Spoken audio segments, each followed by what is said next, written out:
Selamat pagi saudara-saudari, kita bertemu lagi dalam satu lagi janji Alkitab. Yang hari ini kita akan melihat di Yakobus pasal 1 ayat ke-5, Yakobus 1章第5节, James chapter 1 verse 5.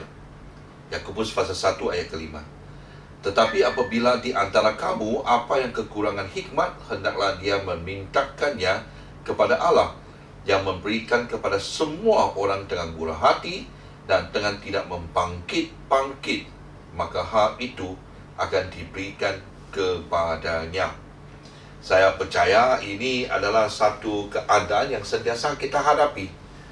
Contohnya, ada seorang anak darjah 4 yang waktu dia berada di sekolah, sentiasa dia rasa tidak happy, tidak suka cita, tidak gembira lah.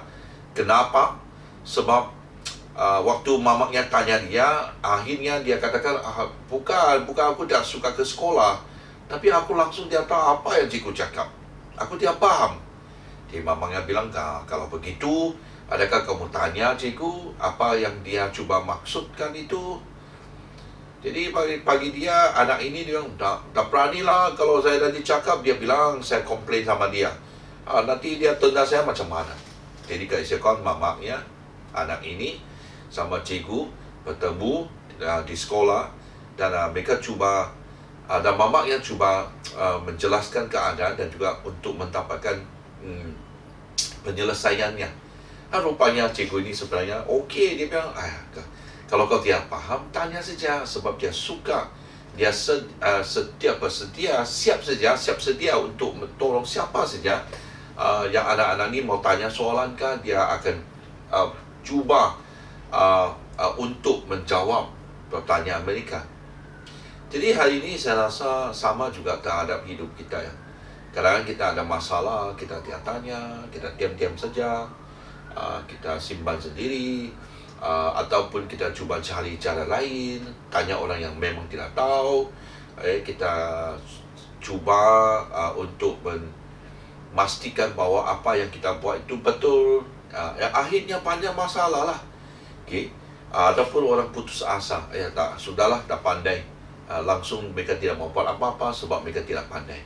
Dan di sini di ayat yang kelima ni, kalau kamu kekurangan hikmat, ini hikmat bukannya untuk peperiksaan, untuk pelajaran, tapi untuk kehidupan sama juga. Apa-apa siap, kalau kamu sudah hilang akal, hilang penyelesaian, hilang cara untuk menjawab keadaan dalam kehidupan anda, harus tanya Tuhan.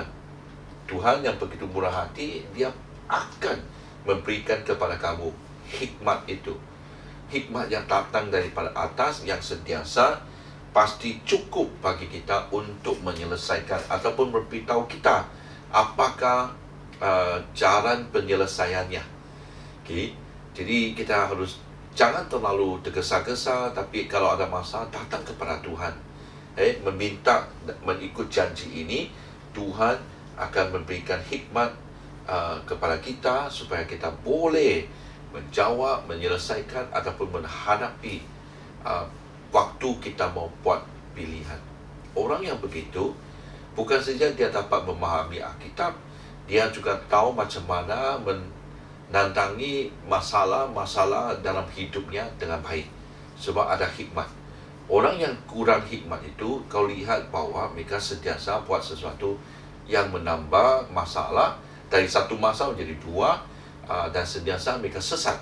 Sebab tidak tahu kan, mereka buat apa pasal akhirnya bazir waktu, bazir tenaga, bazir uang. Apalagi kalau membuat orang itu makin sakit kah, makin dia depresi kah, dan sebagainya.